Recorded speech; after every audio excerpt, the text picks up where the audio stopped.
All right, so I just wanted to do a quick review of what we talked about in the last lesson with discontinuities. Okay, so there's three different situations that we can look at. Okay, in the first one, we have removable discontinuity, which is basically where you would see a hole. Okay, so our removable discontinuity is a situation such as this one right here, where if we colored in that hole, our graph or our line would be solid. There'd be no discrepancies in it. There'd be no hiccups in it. It'd just be all one line. So that's removable discontinuity. Okay, the other one we're going to focus on today specifically is vertical discontinuity or non-removable vertical discontinuity. And that's a situation that you're going to see over here in green. Okay.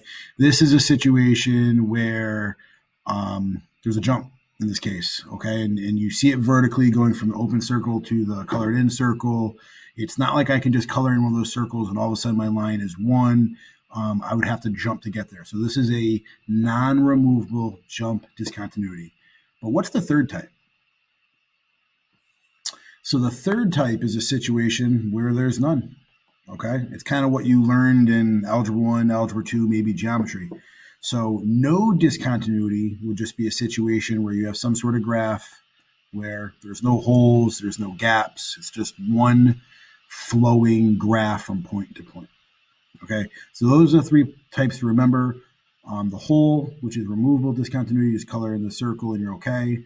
You have vertical, non-removable jump discontinuity where you have a gap in it. And you have a situation where there's just not discontinuity. And the last reminder is to remember that when we talk about domain, domain refers to all of the possible x values of a function. Domain is left to right, never up and down.